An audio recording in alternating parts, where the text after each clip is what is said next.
We welcome today 3 Oregon leaders who bring different roles but a common commitment to education reform in Oregon. Senator Bill Bradbury, a Bandon Democrat and a member of the Oregon legislature since 1980, just completed his term as president of the Oregon Senate. This citizen legislator has been a television producer for the past 18 years. He attended Antioch College, is married to attorney Kathleen Iman, and they have 2 daughters. Jeana Woolley is chair of the Oregon State Board of Education. She is an independent consultant who heads her own consulting firm, J.M. Woolley and Associates. She has long been a leader in the Northeast community and served on a variety of boards, including the State Board of Education, Northeast Economic Development Alliance Executive Board, the Black Leadership Conference Executive Board, the Interstate Firehouse Cultural Center Executive Board, and a longer list than I could even presume to do today, but to give you a glimpse into her experience in providing leadership to this community. Thirdly, Jack Bierwirth is superintendent of Portland Public Schools, arrived in Oregon just 1 year ago from New York, and made his first major civic address before the City Club audience. He has devoted his 24-year career to education. He holds a bachelor's degree from Yale and a PhD in educational administration from the University of Massachusetts. Jack and his wife, Jane, are both City Club members, and they have 3 children. I will turn the podium over.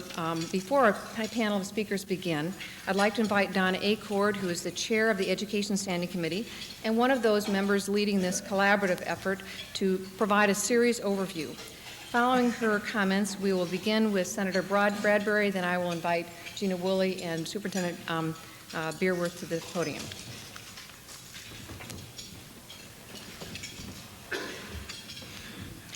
For the past 2 years, City Club's Education Standing Committee has focused its efforts on Oregon's Educational Act for the 21st Century, HB 3565. The committee has brought together representatives of the business community to review and discuss the landmark Educational Reform Act for the purpose of educating and involving employers in the design and implementation of new educational practices called for by the Act, to prepare students to participate in the workforce and in the community. Last March, as the funding crisis for Oregon schools began to unfold during the legislative session, City Club's Education Committee joined forces with the Government and Taxation Standing Committee to set existing efforts aside to take an active role in helping the Portland community understand the many complex aspects of the crisis and to appreciate what's at stake. With input from 2 other standing committees, Business and Labor and Human Services, the Oregon at Risk series was developed to help Oregonians sort through the dilemma between the progressive educational reform called for by HB 3565 and the risk of inadequate funds created by the passage of Measure 5. I'd like to take a moment to introduce 6 people who have been very key in bringing this series into being and have worked very hard over the last few months, put in a tremendous amount of effort in a short period of time. Jane Bierwirth, Claudia Burnett, Milt Markowitz, Walt Roberts, Barry Smith, and Jenny Crawford, City Club. Without these people, this series wouldn't have occurred, and I've been very dedicated in doing a great service to the community and bringing it into being. The series began with 2 background open forums. The first, titled "What Did Measure 5 Really Do?", featured Jim Schersinger, Legislative Revenue Officer, and Duncan Wise of the Oregon Progress Board. The second, which coincided with the Oregon Business Education Summit, brought in Dr. Michael Kearse, Stanford University professor and president of California's Board of Education, during the passage of Proposition 13. Dr. Kearse discussed lessons learned from California's funding crisis begun a decade ago. Prior to the close of the legislative session, 2 Friday programs were presented. Dave Frohnmeyer, chair of the Oregon Progress Board, described what role education plays in Oregon's economic vision through Oregon's educational benchmarks. Following, Bill Wyatt, director of Oregon's Business Council, described the vision expressed by Oregonians for education and educational reform through the values survey conducted by OBC. Today's panel follows the close of the legislative session which resulted in a funding alternative for education. Panel members have been asked to discuss their projections for the success of educational reform. How will we carry out the mandates set by 3565 within the current funding climate?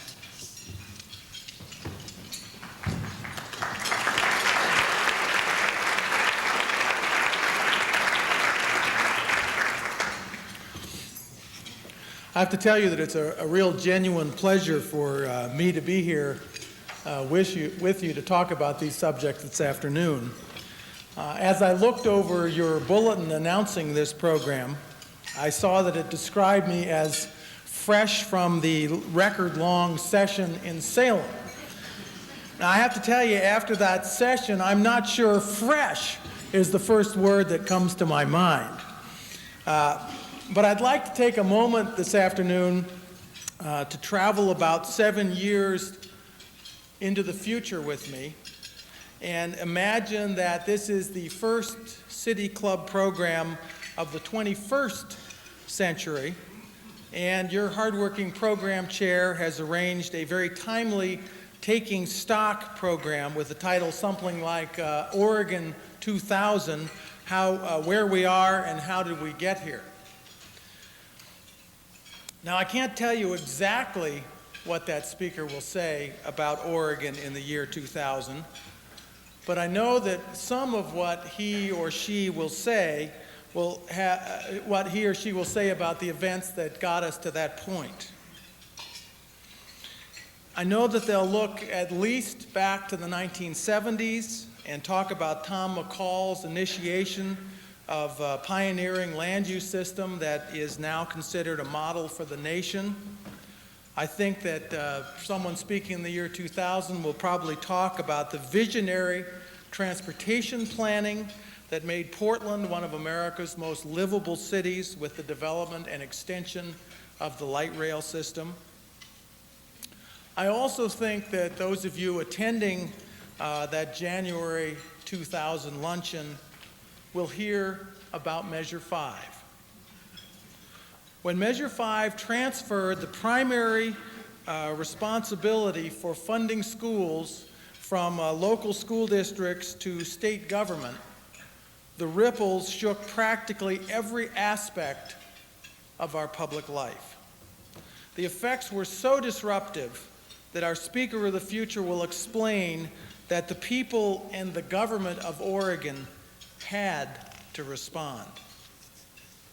Now here the speaker will probably pause for effect, because when you're trying to describe Oregon's health in the year 2000, nothing is more important than how we were able to respond to the educational funding crisis in the early 1990s.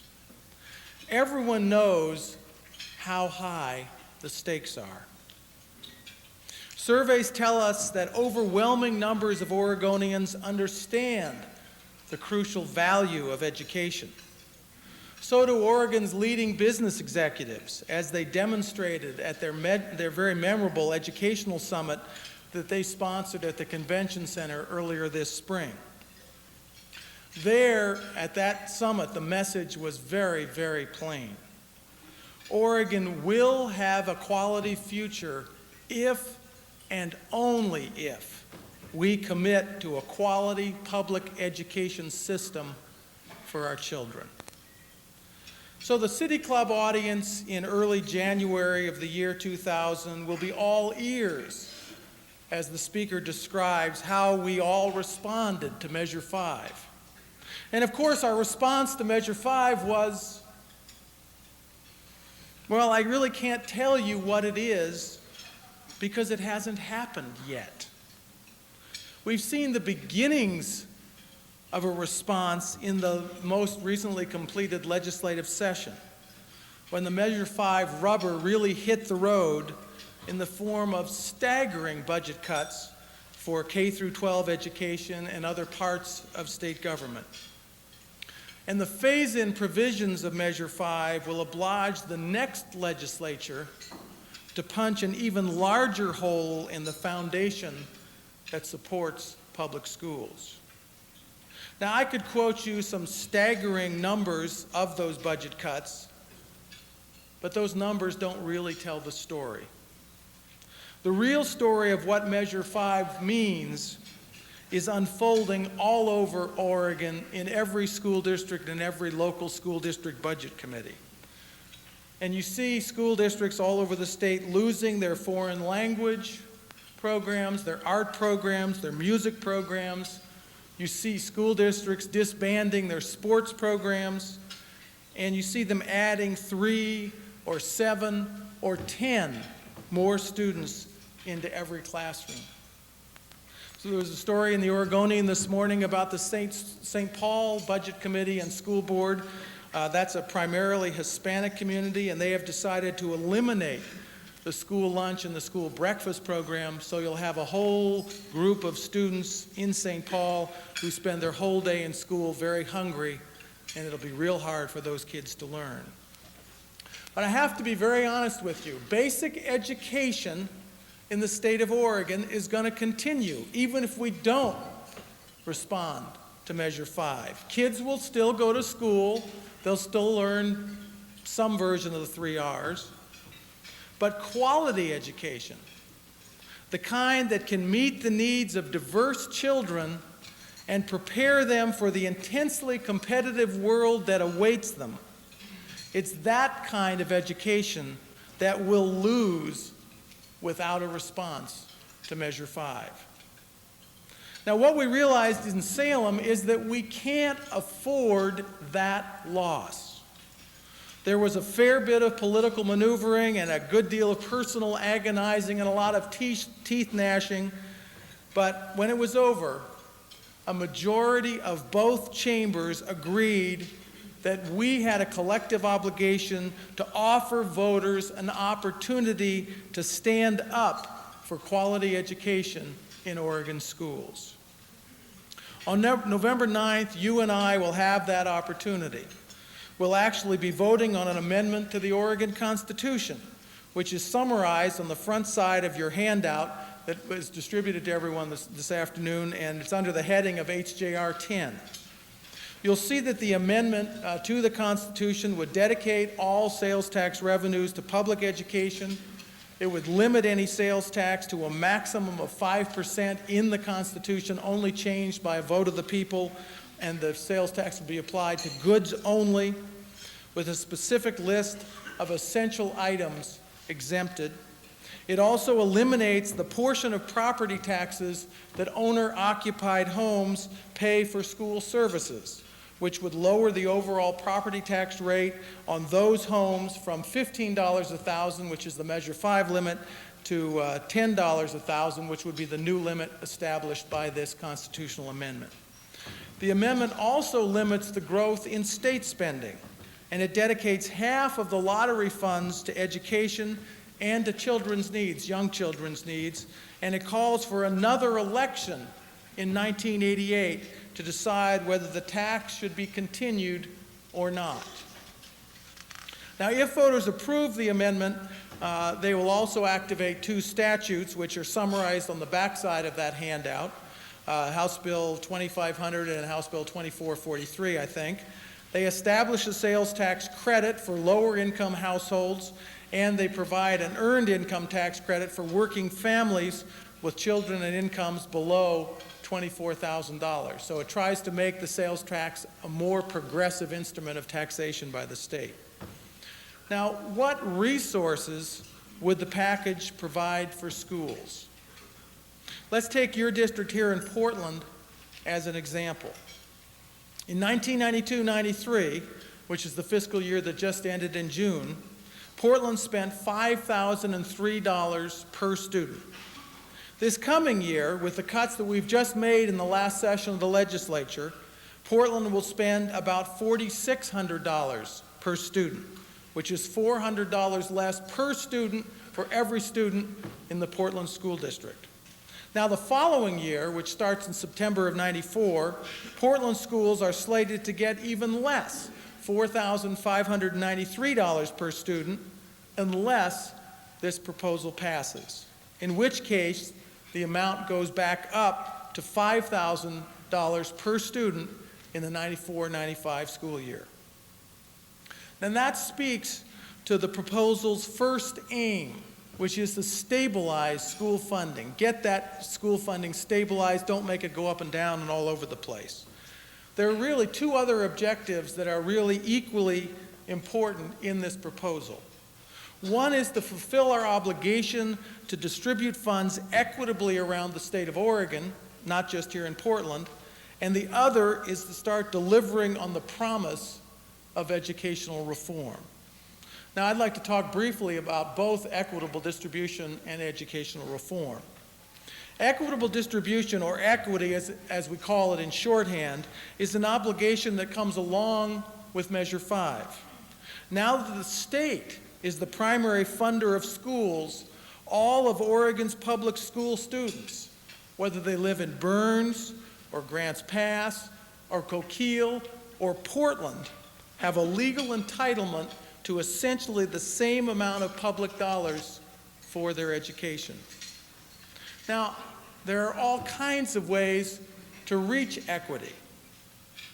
California, we learned at the Education Summit, chose to do it by pulling down their highest spending districts while bringing up their lower spending districts so that everyone met at a mediocre middle.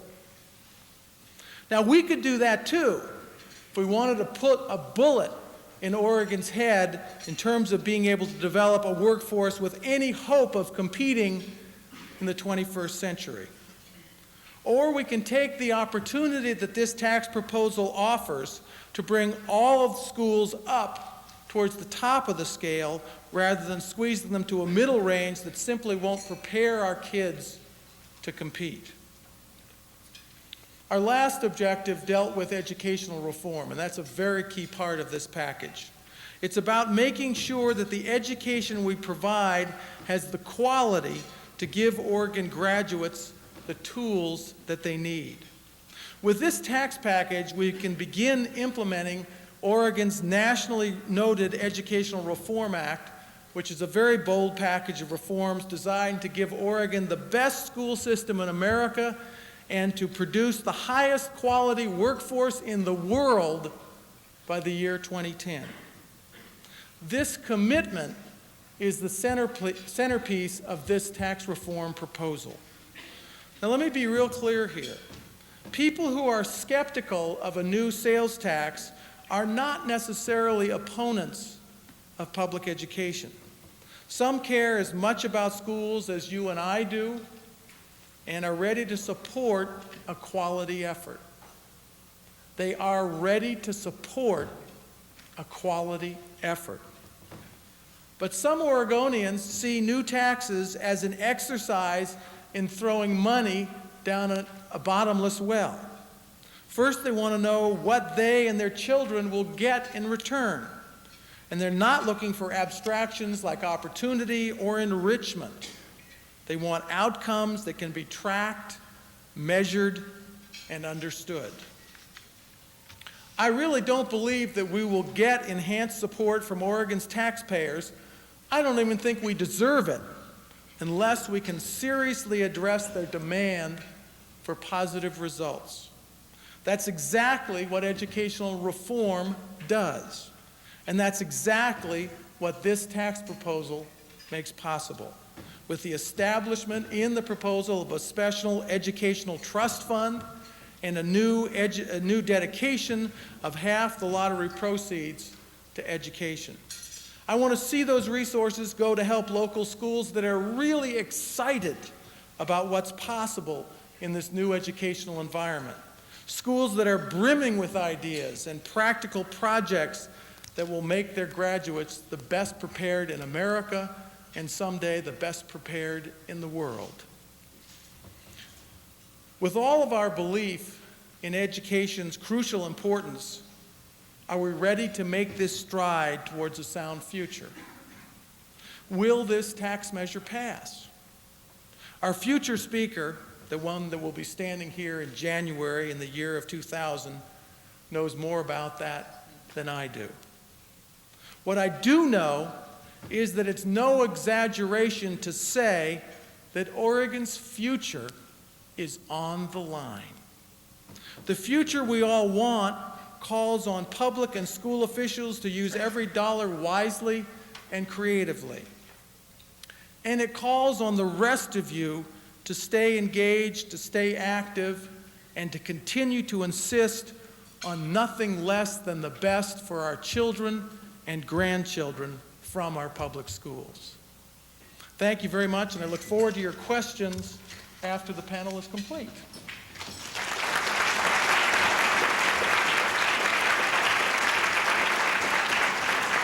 Our next presentation from Jeana Woolley.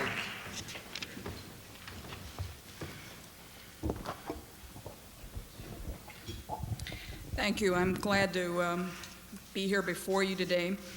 I'm going to try to speak rather quickly because I think one of the problems that we have in building the kind of understanding and support for how unique and how comprehensive our school reform efforts are is that we don't have enough information, we don't have enough forums like this to share information in. And when we get the opportunity, we've got 10 minutes on an agenda, and it's very difficult to describe the massive, comprehensive series of activities that we are going through at the state level in order to make educational reform a reality in this state.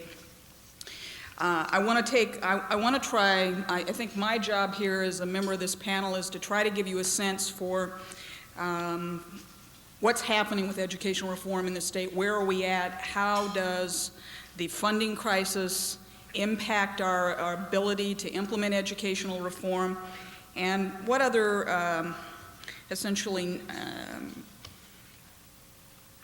what other conditions are going to have to exist in this state for us to really realize the vision that we have set out in what is considered to be one of the spear leaders in educational reform across the country. I mean, we are being looked at by other states all over the nation for direction on educational reform and to determine whether it's politically possible to hold the line long enough when you start to do educational reform and to find the funding support to make it a reality. So what I'd like to do is try to run through what I consider to be some characteristics of our reform movement in this state, to talk a little bit about necessary conditions, and then to tell you a little bit about where our focus is for 93-95 in terms of the things that we will be focused on in pushing the reform agenda forward, despite what we have going on in the area of trying to achieve stable, adequate, and equitable funding for schools.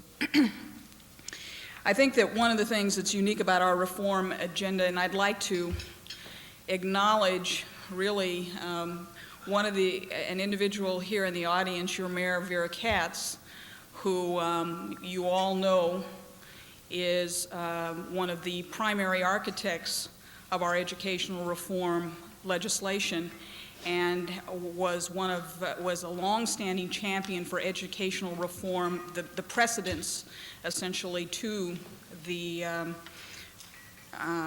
legislation that was passed in '91 that set us on this trail. Our educational reform bill, unlike efforts that are going on in some other states, is comprehensive and it's systematic. It deals with restructuring the whole system. It does not deal with simply tackling new initiatives and tacking them on to the practices and the structures that we currently have, and that's significant. It calls for a shift of attitudes about schools and their roles and responsibilities in society in general. And what that means is that we all have to begin to think of schools differently. You often hear that we want to go back to the 3 R's. We can't go back to the 3 R's. Our society has changed significantly. If we don't figure out how to educate children better to be members, effective members in society, we will not be able to maintain the quality of life. We will not be able to achieve a globally competitive workforce, and we will not be able to maintain viable economies in the states of this America. And so we're going to have to start thinking about what do the changes in society mean for changes in schools, and I think that our Reform Act has attempted to do that. And those changes include the change in the structure of the family, the increasing level of poverty among children. They include, and that's about 20% of the children, between 20 and 25% of the children in this state meet federal poverty standard levels, or in homes that meet federal poverty standard levels. It's the diversity in society and all the implications of that for what we have to do in schools in order to make sure that every child gets a quality education. And of course, it's the changing global economy and the competition that we are in to be viable in that global economy and marketplace. The reform requires broad-based partnerships, and that means in all aspects the community has to begin to think of itself as a unit for educating children. We can no longer leave schools out there and say, you take care of this problem for us. We need businesses involved, we need parents involved, we need community organizations involved, we need greater coordination between social health and social service providers that support families and children, and unless we can create a series of collaborations in every community, we will not be able to fully realize the vision of this reform that we have set out for ourselves. It builds on an outcome orientation, and I understand, I haven't had a chance to read, but I understand that in today's editorial page there is an article about attacking outcome-based education. This is a movement that is afoot across the country, and I think we have to be careful that we sort out what the issues are. Outcome-based education simply means that we, in an outcome-based education system, we look at accomplishment and measure the accomplishment of students not by the number of credits that they have or the number of hours that they set in a classroom, but by demonstrated attainment against a set of performance standards that we consider to be important. And that's really what we mean when we talk about outcome-based education. And I think that it often is misrepresented in much of the movement that's going on now against outcome-based education. In an outcome-based education system, effective schools are schools that bring about positive improvements in student performance and against accepted high outcomes, and they're not schools who simply implement well-intended practices. So really the measurement of an effective school becomes what it achieves with students. And so that's really what our definition of outcome-based education is.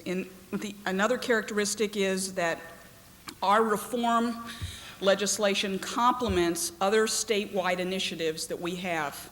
I think that one of the things that we can be very proud of in this state is the amount of collaboration and of coordination that some of our initiatives like statewide educational reform have with other major initiatives, and I'm talking here now about the Oregon Progress Board's benchmarks. We feed very nicely into that. Many of those benchmarks have to do with education, and they have to do with setting measurable goals and indicators for to give us a sense of whether we're making progress towards those goals. And that's part of what we're doing in educational reform, is setting those measurable indicators and measuring our progress against it and creating greater accountability to the public for results.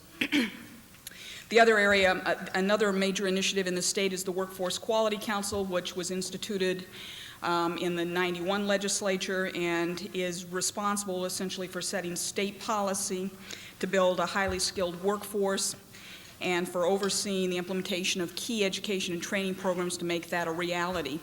And much of what we're doing in educational reform, particularly with our new higher standards and with the restructuring of the secondary experience, in fact, marries very well with the activity that the Workforce Quality Council is about the business of trying to implement.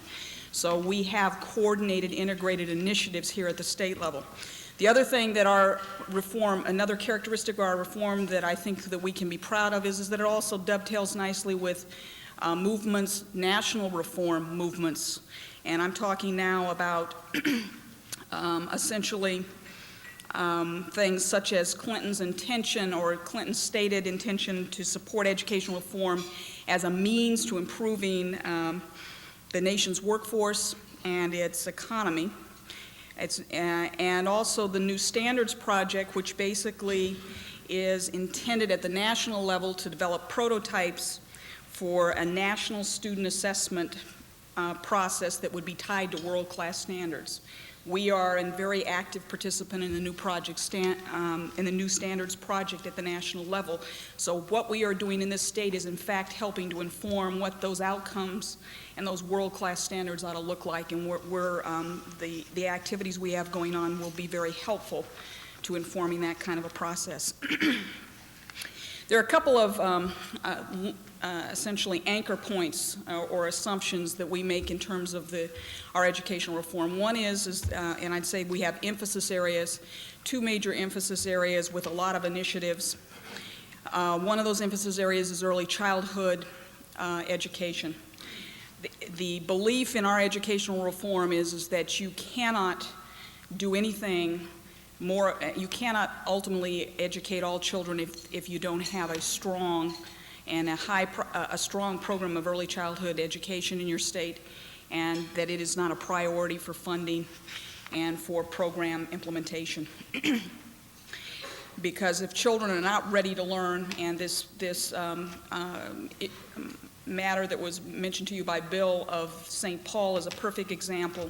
We are starting to go downhill there now, because when children come to school hungry, abused, tired, they are not prepared to learn. So our early childhood education programs in the state now cover about 35% of the eligible students in the state, and that's a combined effort between our state programs and the federal Head Start dollars that come into this state.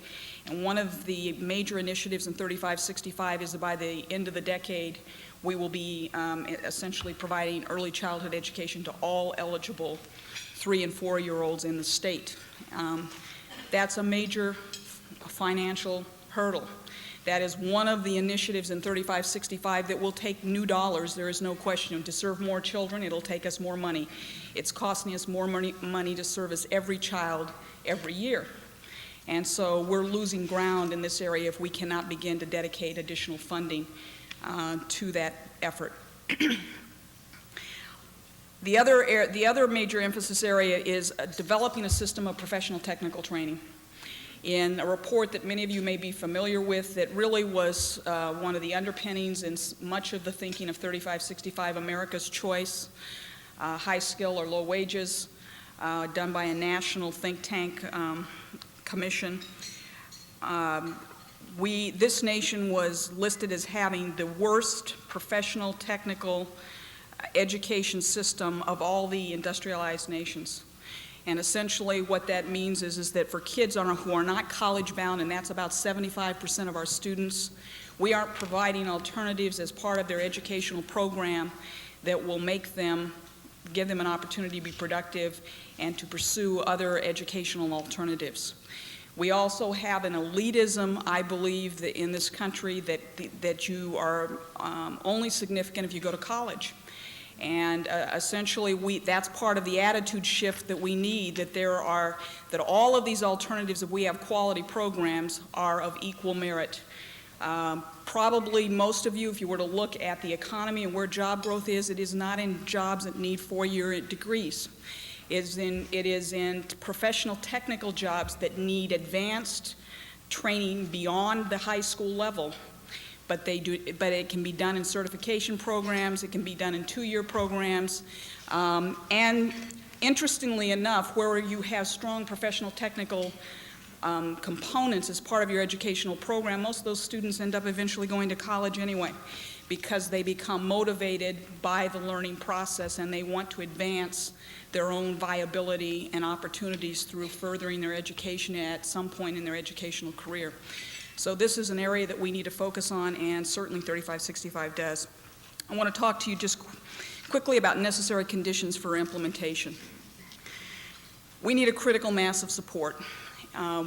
We need to be in front of groups, and quite frankly, There aren't enough of us at the state level who are involved in the efforts, who are informed to do this. We need local entities like the City Club who believe that a quality education system in our state is critical to the viability of our state, developing education programs for their local communities, just like this program has been developed, this 5-series program, and beginning to educate citizens about what's going on. Without that, we cannot build the understanding of what we're trying to do and the support for that. Therefore, we will not be able to maintain or to achieve the kind of resources, nor will we be able to achieve the political support that's necessary to allow these reforms to phase in. We need model programs, and one of the things that we have done in this biennium from the state level, and I probably should have said this in the beginning of my comments, but the State Board of Education and the State Superintendent of Education, the Department of Education, are the responsible entities for implementing educational reform. So we're really the individuals who have been tagged by the legislature to make this wonderful piece of legislation, this vision, a reality, and to define how that gets done.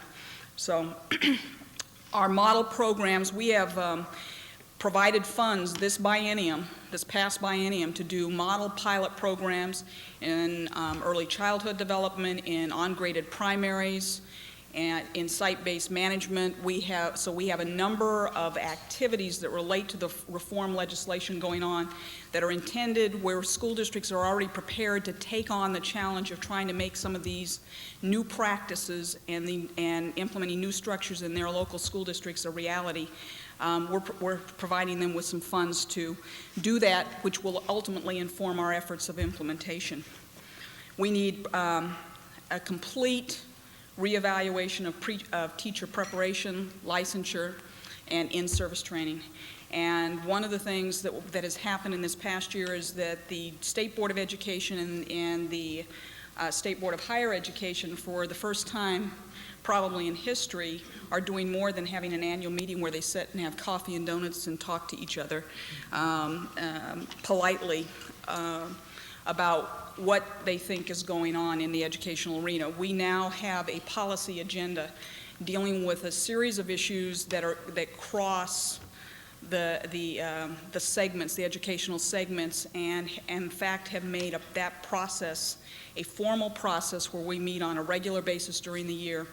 That agenda includes trying to deal with the teacher licensure preparation and in-service agenda, dealing with access and articulation issues, and also dealing with things like foreign language. If we change our foreign language requirements in K through 12, we have to be able to have that articulate so that students are not disadvantaged in effect when they go to enter our four-year institution. So those kinds of issues need cross-coordination, and we're working on those things. The other thing that's going to be necessary is time and support for collaborative work. Teachers need to have time and support for doing things differently, and that's going to have to be something that we structure in, and that costs school districts more money, and we have to be able to provide dollars to do that. We need assessment development, which we are about the business of doing, is developing statewide assessments so that as we establish new outcomes, we have new systems that will allow us to measure whether students are achieving those outcomes. We need a regional approaches to serving students, which we have actually, the legislature passed legislation for ESDs, for restructuring ESDs, educational service districts, and those entities will now become regional servicing entities for the reform movement. And finally, we need funding. We need adequate, stable funding for school districts. One way or another, we have to find a solution to funding for schools, because schools, we can continue to implement reforms, many of the reform measures, even under Measure 5, we will just go slower, but without adequate, stable funding, schools can't plan. If they only know what their budget's going to be for a year, it's going to be impossible for them to implement any kind of to go through any kind of planning process that will begin to allow them to make these kinds of structural changes. So those are some of the things that we are going to need to keep the ball rolling. I have to say that the tax initiative is going to be critical to, we have to stop thinking this as a sales tax and start thinking of it as a means for funding education in this state. And that if we aren't willing to do that as a population, we are in for really the disintegration of our public education system in this state. Thank you.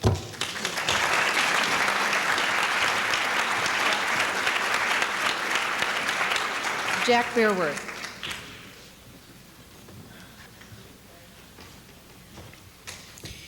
Thank you. Coming before the City Club was my first speech. I was not even on the job yet.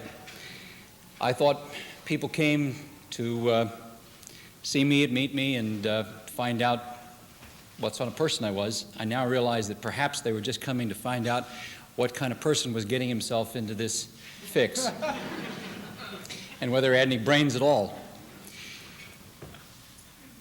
This past year, we had a budget of $353 million. Next year, we'll have a budget of $328, this present school year.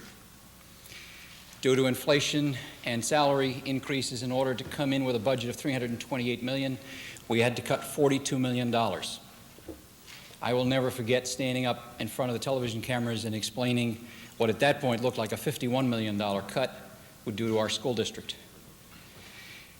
Next year, for the 94-95 year, we will have around $312 million.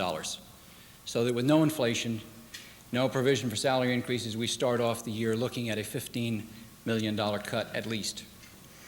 The following year, if the formula runs without any constraints, the Portland schools in 1995-96 will have a budget of around $268 million.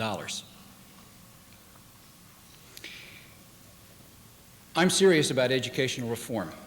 When I came here a year ago, I told you that from my perspective, there was no other place in the United States in which there was a better understanding of where we were as a country, the role that education could play in our future, and the support that this community and this state were prepared to provide.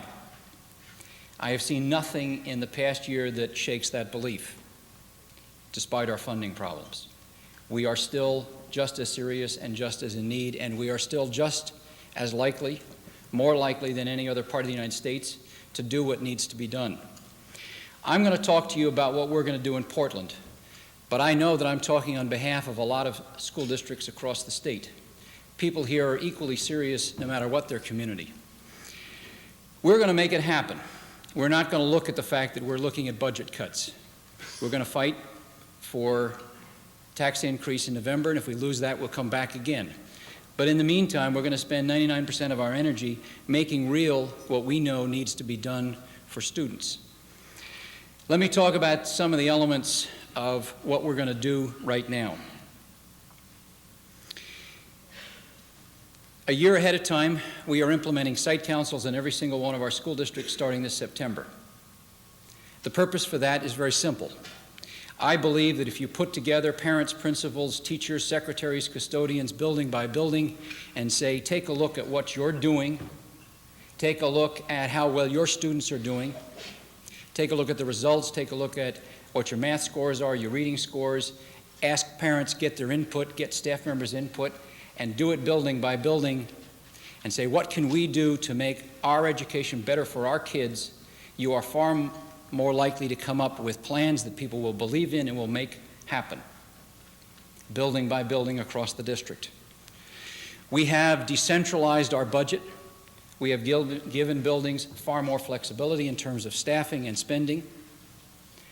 They will have collectively less money than they had this past year, but what we have given as much as possible to the buildings. We have stripped our central offices, our support services, in part because I did not want to affect students' programs. Class sizes next year in Portland will be the same as they were this year, and almost every single one of the educational programs we had during 92, 93, despite the fact that we cut $42 million, will still be there. There will be less supplies, no new textbooks. Classrooms will not have been painted this summer, but the programs will be there for kids. And what we have given to the buildings, and we are going to give them the flexibility to use as they see fit. And we are going to urge them to plan to make this real. Second, we are going to start planning committees for every aspect of 3565, plus some other things not covered in 3565 that if you want true comprehensive reform, you've got to address. We will be involving people from every part of the community, staff, parents, business community, university people on every one of the committees.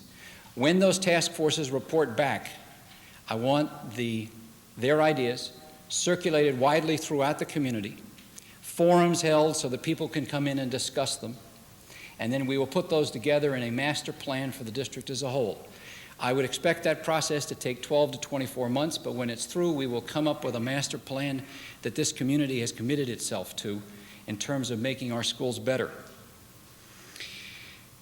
We're going ahead in a number of areas that are part of it. This past June, when we knew how the funding formula will work for state aid, we asked the Board of Education for permission to upfront $1 million for experimental dropout programs. It's not really $1 million that we'll have to spend, because if the students come back, they will generate the revenue in state aid to pay for themselves.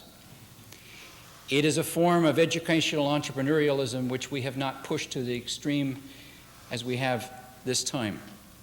We are asking private programs, combinations of private programs, groups of staff members within the district, combinations of private programs, and groups of staff members to come forward with their proposal as to how they're going to pull students who are not registered back into some kind of educational program. The $1 million will pay for about 250 slots. If it works, we'll come back to the Board of Education in January. This community alone has 2,500 to 3,500 high school age kids who are not in school. You and I both know that it is tough to survive in this world with a high school diploma. It is going to be tougher in the next 20 years. Imagine being out there without a high school diploma. It is in the interest of this community and this state to get as many of those 2,500 to 3,500 kids back in school, keep them in school for as long as we can, and provide them with job skills and basic educational things. They will contribute to the life of the community if they have those skills. They will not contribute. They will be a burden to us if we don't do something for them. So we better do it, and we better do it now. We're going to start with $1 million, and if it works, we'll keep right on going. We have as one of our goals for next year, raising students' expectations and coming up with concrete plans to make those real. The bottlenecks, research has shown, are math and science. Students who take large numbers, take significant math courses, and at a high level do well in preparing themselves for college. They consider themselves college material. If they don't do well on the SATs. They don't consider themselves college material. In a school district that I was in on Long Island, I told you about the Regents Challenge program we had there, where we tried to get 100% of our students to take and pass algebra and other high-level courses at a Regents level. We are going to try to get 100% of the students in Portland to take and pass algebra. I want a task force of board members and administrators to start working on this, aiming for September of '94. If we don't do that, we are not really serious about things. I want to do the same thing in lab science courses. Those are the bottlenecks.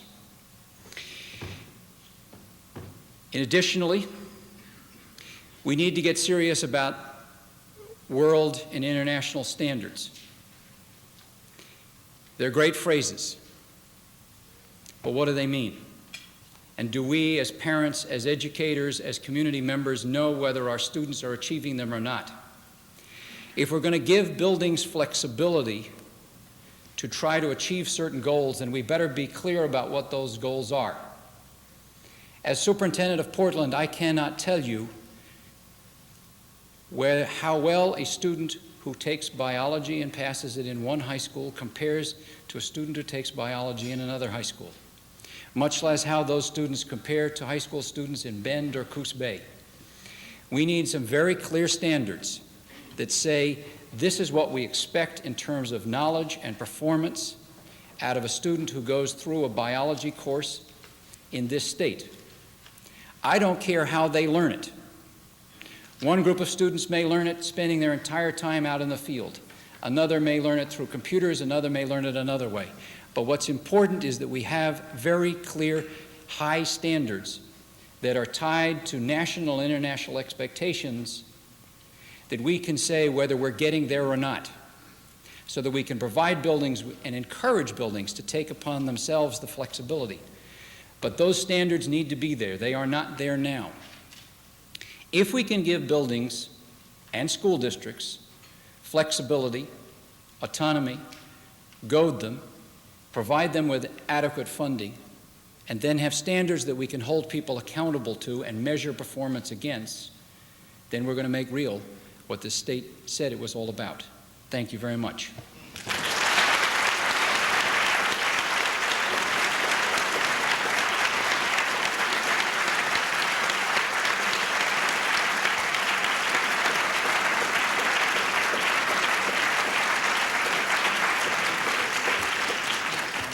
Given the order of magnitude of the topic, I'll exercise the prerogative of extending the program to 1:30 today. We'll have a question first from Donna Acord, then Barry Smith, after which City Club members are invited. I would urge you, given the material we want to cover, that you keep your questions short and to the point. Well, we've just heard a discussion of the possibilities for realizing Oregon's values and vision for economic success and preserving our quality of life. If we assume that educational reform is what Oregonians have been asking for through the Oregon Values Survey and through the crafting of the benchmarks, then my question would be, how do we move to this? Do you perceive as panelists a conflict between that willingness for change and the willingness to provide the resources to facilitate that change?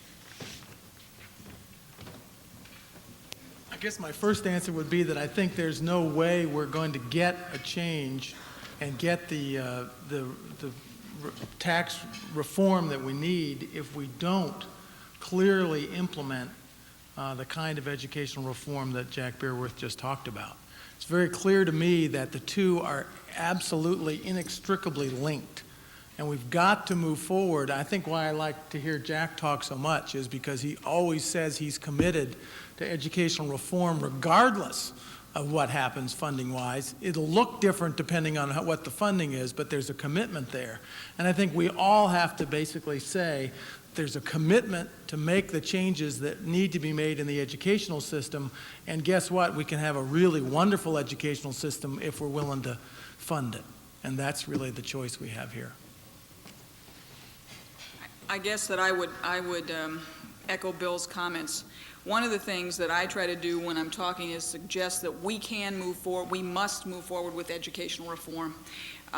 We cannot wait for dollars to change the way we do business because we're losing more and more kids every single year, and we're losing them in this state. We don't have to go anyplace else to watch the trending down of students dropping out of school, of not having skills to be viable citizens, to be viable workers, et cetera. So we have to press forward, and I think we need trumpeters like Jack.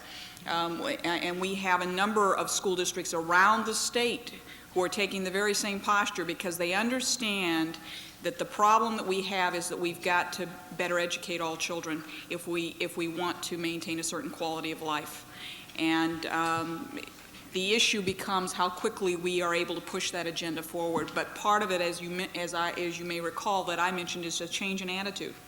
And we can do a lot in schools by simply changing our attitude about what needs to be done. And I think that Portland Public Schools is setting a good example for the rest of the state in leading the charge for that message. I'd like to add one thing. I think if school finance comes down to competing bumper sticker slogans, we will have missed the entire point. Last year, when we put out our budget and the potential cuts, we were very specific about what the cuts would be. And in painful detail, I listed out what $51 million worth of cuts would be. And I tried deliberately to stay away from adjectives and adverbs talking about this being as horrible or terrible or whatever. This is about choices. And if we can lay out for people what this means and get out of the bumper sticker slogans on either side, on both sides, and talk to people what it's about, and so the people know what it is they're paying for, I think they'll pay for something. If we can't define that, or if the campaign gets mired in layer after layer of bumper sticker slogans, we're not the kind of state that I thought I was coming to. It's going to be very difficult because it is a statewide thing as opposed to local. In New York, school districts had to go to their voters each year for their own budget, for approval of their own budget. I liked that system. Most of my colleagues couldn't stand it, but I liked it. And it's going to be very difficult for us to take information for over 200 districts collectively, in a sense, to the voters. And yet that's exactly what we're going to have to do, and let people make choices. And if they do, I've got faith in them. Otherwise, what we're asking people to do is the equivalent of walking into a car showroom and saying they'd like to buy a new car, and somebody telling them what the price is but not telling them what it is they're going to get for their money. But if you can say to somebody, this is what you're going to get, it's going to have this kind of tires, it's going to have this kind of radio, it will or won't have air conditioning, then people make decisions, and usually they make good decisions. It's going to be hard to do that between now and November. But if we do it, I've got faith.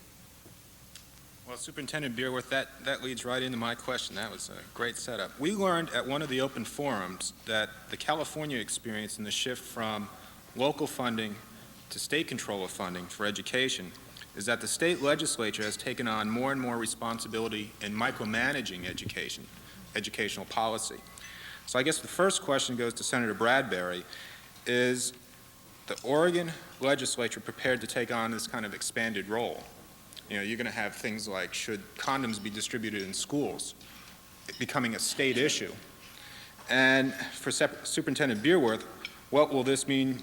What will the state micromanagement mean to local districts?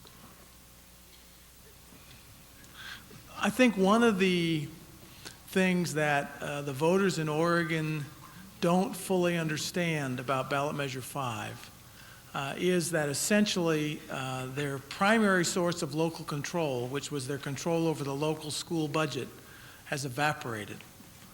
And that, in fact, where we are today is that the state is the primary funder of education. School boards still have a good deal of authority.